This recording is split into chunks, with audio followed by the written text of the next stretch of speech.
नमस्कार जय श्री कृष्ण वंदे मातरम कथाटी आज आपण मान पाखर रखी छोटिया टॉपिक टे आलोचना करूँ बेसी लंबा समय नुहे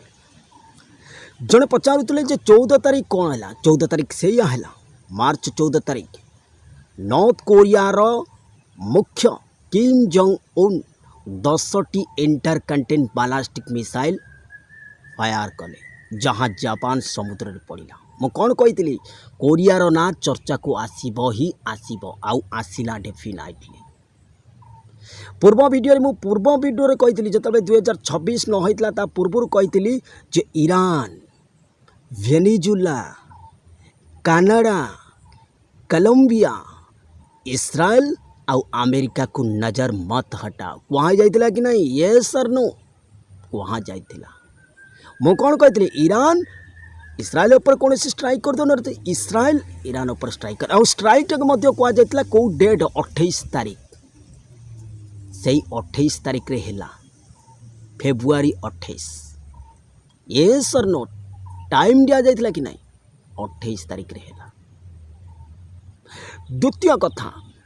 एक कथा मध्य मन रखंतु ये जो युद्ध चली ये युद्ध 2034 तक बलवत्तर रहिबो कारण बृहस्पति अतिचारी पीरियड 2036 जाए रही 35 रे बृहस्पति अतिचारी पीरियड शेष हो 36 जाए देवगुरु बृहस्पति तापर विश्व में शांति पड़ी अभी तो पिक्चर बाकी ना ये तो केवल आरंभ आपण एलपीजी संकट देखें आगु को अनेक प्रकार क्राइसिस आसीबो food crisis economic crisis financial crisis health crisis ये तो आरंभ मात्र होइछि वर्ल्ड रे पूरा फाइनेंशियल क्राइसिस दुर्बल हो अर्थनीतिक माड़ा बेरोजगारी बढ़िबो चोरी डकायत लुटपाट आपण देखंतु ईरान ने किबळ भाबे लुटपाट होउछि इस्राएल किबळ भाबे लुटपाट आरंभ होइगला काली पुणी थरे भारत रे यूजीसी व्यापीबो मुद्दा उठिबो ही उठिबो मन रखंतु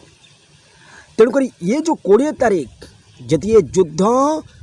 मन रखंतु जदि मार्च 27 जाए बलवत्तर रहा ताले रूसिया यूक्रेन भली ये युद्ध चलो मझे होल्ड हेब जमी रूसिया यूक्रेन होल्ड है जन भाई कहले केबे होल्ड कौन अधिक समय नाई लो पुणी स्ट्राइक हम पुणी बंद हम पुणी स्ट्राइक हेब अथच लंबा समय आपण मैंने या भर इम्पैक्ट पाइबापी चाहते कौन बुझी कि नहीं जेबे भी वर्ल्ड वार रो परिस्थिति बनिबो मु कहिबी आ ए वर्ष 4टी बात्या मध्य सृष्टि हेबो अनाफ मरासु खानी आ गोटे कौन मोर ता नाटा मोर भल भाव मन होनी परवर्ती स्टेप आलोचना करें हाँ अखबार तेणुक ये परिस्थिति आगो को बिगड़ मौसम अथच खरा दिन वर्षा दिन खरा दिन अथच केउ ऋतु में कौन हो आप फिल भी करें अथच जोटा खरा दिन से वर्षा दिन कन्वर्ट जोटा वर्षा दिन से खरा दिन कन्वर्ट हो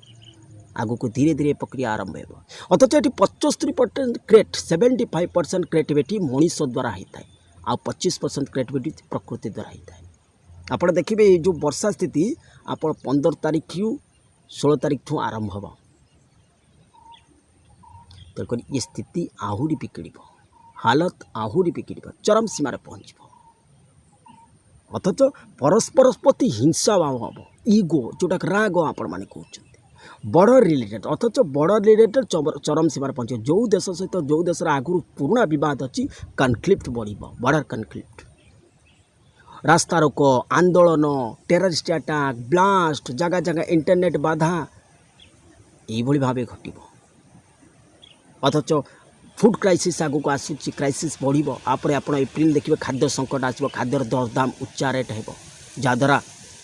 मिडिल क्लास लोक सहित अनेक लोक प्रभावित अथच धनी जो गरीब से सबिल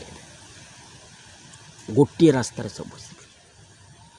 जे पर्यंते विश्व दारिद्र्य सीमा रेखा तल को न जाइए से जाए ये युद्ध कंटिन्यूअसली बलवत्तर रहिबो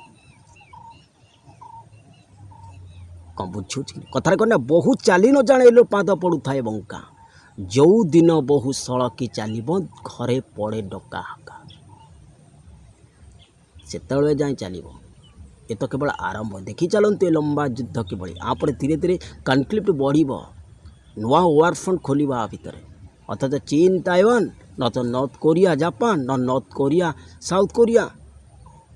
ଯେଉଁ ବର୍ଡ଼ର ରହିଛି କନଫ୍ଲିକ୍ଟ ରହିଛି ବଳବତ୍ତର ରହିବ। ଭାରତ ବାଲାନ୍ସ ମେଣ୍ଟେନ୍ କରି ଚାଲୁଛି ଆଉ ଆଗକୁ ମଧ୍ୟ ଚାଲିବ, କିନ୍ତୁ ଭାରତରେ ମଧ୍ୟ ପରିସ୍ଥିତି ବିଗିଡ଼ିବ। ତେଣୁକରି ସାବଧାନ ରୁହନ୍ତୁ, ସତର୍କ ମଧ୍ୟ ରୁହନ୍ତୁ, ଆଗକୁ ଦେଖି ଚାଲନ୍ତୁ କ'ଣ ହେଉଛି ଆଉ କିଭଳି ଭାବେ ବିବାଦ ଆଗକୁ ବଢ଼ୁଛି। ମୁଁ କ'ଣ କହିଥିଲି, ଏ ଦଳର ନେତା ସେ ଦଳକୁ, ସେ ଦଳର ନେତା ଏ ଦଳକୁ ହେଉଛି ନାହିଁ ପଲିଟିକାଲ। ବିଶେଷ କରି ମଣିପୁରକୁ ନଜର ମତ ହଟାଅ। ବୁଝିଲା? ସାବଧାନ ରୁହନ୍ତୁ, ସତର୍କ ରୁହନ୍ତୁ, ଆଗକୁ ଏ କନଫ୍ଲିକ୍ଟ ବଢ଼ିବ। କେବେ ବିଶ୍ୱଯୁଦ୍ଧ ହେବ, କ'ଣ ହେବ, ସେ ବିଷୟରେ ଆଲୋଚନା କରିବା। ଚ୍ୟାନେଲକୁ ଲାଇକ୍ ସବସ୍କ୍ରାଇବ୍ କରିବାକୁ ବିଲକୁଲ ବି ଭୁଲିବେ। ଯେବେ ବି ବିଶ୍ୱଯୁଦ୍ଧର ଫିଙ୍ଗର ପଏଣ୍ଟ ବଢ଼ିବ ଆମେ ଆପଣଙ୍କୁ କହିବୁ।